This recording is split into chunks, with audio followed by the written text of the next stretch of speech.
മുഖ്യമന്ത്രി പിണറായി വിജയൻ സഭയിൽ വലിയ ആത്മവിശ്വാസം പ്രകടിപ്പിച്ചിരിക്കുകയാണ്.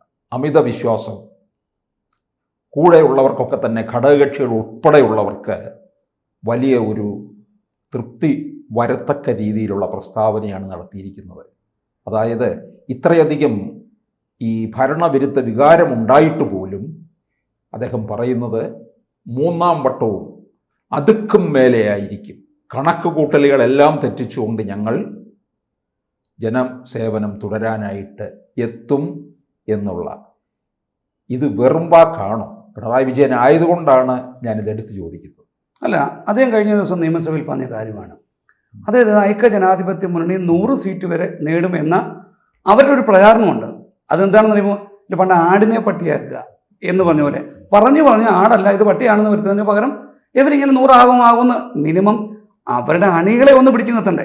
അതിനുവേണ്ടി അതായത് നിങ്ങളാരും BJP-യിലേക്ക് പോകരുത്, നമ്മൾ അടുത്ത നിയമസഭയിൽ വരും, അധികാരത്തിൽ വരും, അതുകൊണ്ട് നിങ്ങളാരും പോകരുത് എന്ന് അവരുടെ അണികൾക്ക് പറഞ്ഞു കൊടുക്കാൻ വേണ്ടിയാണ് ഈ 100 എന്ന ഒരു സംഖ്യ, മാജിക് സംഖ്യ. ഒരിക്കലും നെവർ സംഭവിക്കത്തില്ല. അവിടെയാണ് ഞങ്ങളുടെ മുഖ്യമന്ത്രി പറയുന്നത് എന്താണെന്നറിയാം, അതുക്കും മേലെ ശതകണക്കിന് മേലെ എന്ന് പറഞ്ഞ വാക്കത, ശതകണക്ക് വിജയമല്ല അതുക്കും മേലെയായിരിക്കും, 100 അല്ല അതിന് മേലെയായിരിക്കും ഇടതുപക്ഷ ജനാധിപത്യ മുന്നണിയുടെ വിജയം എന്ന് അദ്ദേഹം പറയുന്നതാണ്. അദ്ദേഹത്തിന് ആത്മവിശ്വാസത്തിൻ്റെ കാര്യമാണ്. അതിന് ഉപോത്ബലകമായി അദ്ദേഹം അവസാനം ഒരു വാക്കുകൂടി പറയുന്നുണ്ട്, അവർ നിങ്ങളുടെ വിമർശനങ്ങൾ മുഖവിലേക്ക് എടുക്കുകയില്ല, ഇടതുപക്ഷ ജനാധിപത്യ മുന്നണി സർക്കാരിൻ്റെ നേട്ടങ്ങൾ അനുഭവിക്കുന്നവരാണ് അവർ. അതാണ് കൃത്യത.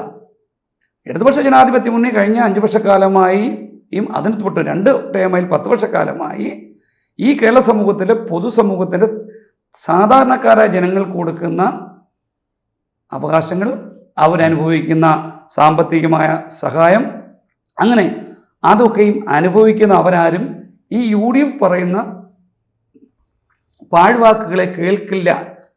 അവർ ഞങ്ങളോടൊപ്പം നിൽക്കും. പണ്ട് പറഞ്ഞിട്ടുണ്ട് കിറ്റാണ് അതുകൊണ്ടാണ് നിങ്ങൾക്ക് വോട്ട് ചെയ്തത്. അതൊന്നും അല്ലെന്നേ. ക്ഷേമ പെൻഷനും എല്ലാ കാലത്തും ഉണ്ടായിരുന്നു. എല്ലാ സർക്കാരിൻ്റെ കാലഘട്ടത്തിലും ഈ ക്ഷേമ പെൻഷന് ഉണ്ടായിരുന്നു. അതിൻ്റെ അളവിൽ ചില വ്യത്യാസങ്ങൾ, ഏറ്റക്കുറച്ചിലുകൾ വന്നു എന്നതേ ഉള്ളൂ. 18 മാസം കൊടുക്കാതിരുന്നത് 600. ഞങ്ങൾ 2000 ആയപ്പോൾ ഡിസംബർ വരെയുള്ളത് കൊടുത്തു. ഡിസംബറിലേയും ഞങ്ങൾ കൊടുത്തില്ല, ഇനി ജനുവരിയിലേ ഉള്ളൂ കൊടുക്കാൻ. അപ്പം അങ്ങനെയുള്ള ഒരു സർക്കാരിൻ്റെ ആത്മവിശ്വാസമാണ് അത് പറയുന്നത്. അതുക്കും മേലെയാണ് സതീശ, അതുക്കും മേലെയാണ് ഞങ്ങളുടെ ചിന്ത എന്ന് അദ്ദേഹം പറയുന്നെങ്കിൽ അതിന് ഞങ്ങളുടെ കയ്യിൽ വ്യക്തമായ ധാരണയുണ്ട്. ആ ധാരണയ്ക്ക് അനുകൂലമായിട്ടാണ് ഇന്ന് ഞങ്ങളൊരു ബഡ്ജറ്റ് പാസ്സാക്കിയിട്ടുള്ളത്. ഇനി എവിടെയെങ്കിലും കുറഞ്ഞു പോയിട്ടുണ്ടെങ്കിൽ, ഏതെങ്കിലും സാഹചര്യത്തിൽ ഏതെങ്കിലും വ്യക്തികൾക്ക്, ഏതെങ്കിലും അധസ്ഥിത സമൂഹത്തിന്, ഏതെങ്കിലും അധസ്ഥിതരായ മതവിഭാഗത്തിന്, ഏതെങ്കിലും ഗ്രൂപ്പിന് എവിടെയെങ്കിലും എന്തെങ്കിലും ഞങ്ങളുടെ ഭരണകാലഘട്ടത്തിൽ കുറഞ്ഞു പോയിട്ടുണ്ടെങ്കിൽ ആ വിടവുകൾ നികത്തി സൂക്ഷ്മതയോടെയാണ് ഇന്ന് ബഹുമാനായ കെ ബാലഗോപാലൻ മിനിസ്റ്റർ ഇന്നൊരു ബഡ്ജറ്റ് പാസ്സാക്കിയിരിക്കുന്നു, അവതരിപ്പിച്ചിരിക്കുന്നു. അതിലുണ്ട് നാട്ടിലെ വിഷയങ്ങൾ എന്താണെന്ന് ജനങ്ങളുടെ മനസ്സ് തൊട്ടറിഞ്ഞ്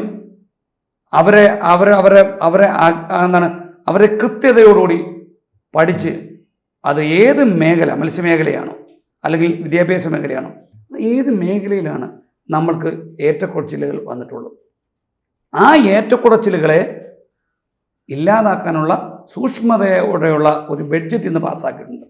അപ്പോൾ പലരും ചോദിച്ച ചോദ്യമുണ്ട്, നിങ്ങൾ ഇനി അധികാരത്തിൽ വന്നില്ലെങ്കിലോ? ഞങ്ങൾ അധികാരത്തിൽ വന്നില്ലെങ്കിൽ ഈ ബഡ്ജറ്റിനെ അപ്പാടെ തള്ളിക്കൊണ്ട് ഒരു പുതിയ ഗവൺമെൻറ്റിന് പോകാൻ സാധ്യമാകില്ല.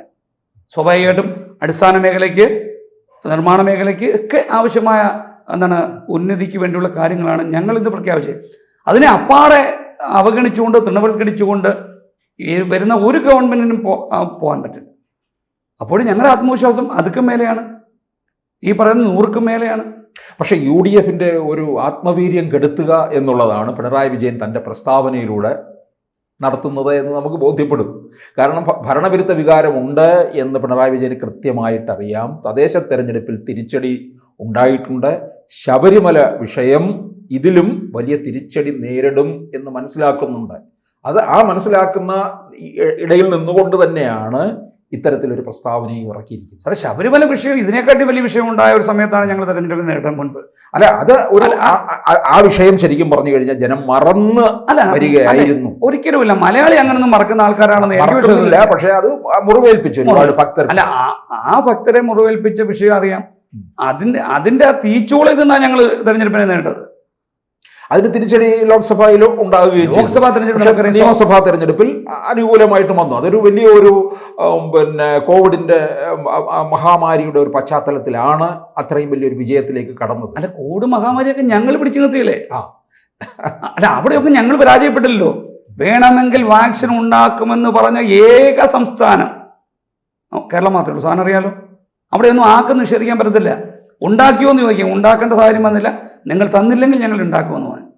അതിനുള്ള ധൈര്യം കാണിച്ച, ആത്മധൈര്യം കാണിച്ച ഒരു നേതാവാണ് ബഹുമാനായ സഖാവ് പിണറായി വിജയൻ. അതുകൊണ്ടാണ് അദ്ദേഹത്തിന് ആത്മധൈര്യം. ഇനി പലപ്പോഴും അദ്ദേഹത്തെ വളഞ്ഞിട്ട് ആക്രമിച്ചില്ലേ പലപക്ഷ മാധ്യമങ്ങൾ, പ്രതിപക്ഷം. എവിടെയെങ്കിലും അദ്ദേഹത്തിൻ്റെ, നമ്മൾ ഈ നാടൻ ഭാഷ, ഞങ്ങളുടെ അദ്ദേഹത്തിൻ്റെ രോമത്തിൽ തൊടാൻ സാധ്യമായോ? എവിടെയെങ്കിലും അദ്ദേഹത്തിൻ്റെ മകനെതിരെ, മകൾക്കെതിരെ, ആ കുടുംബത്തിനെതിരെയൊക്കെ എന്തെല്ലാം ആരോപണം കൊണ്ടുവന്നു. ഒരു ആരോപണവും തെളിയിക്കപ്പെടുവാൻ സാധ്യമായിട്ടില്ല. പണ്ട് നമ്മൾ പറയും ഇന്ദിരാഗാന്ധിക്കെതിരെ, രാജീവ് ഗാന്ധിക്കെതിരെ, ആർക്കെതിരെ? ഭരിക്കുന്ന എല്ലാ ഭരണാധിപന്മാർക്കും എതിരെ ആരോപണം ഉണ്ടായിട്ടുണ്ട്.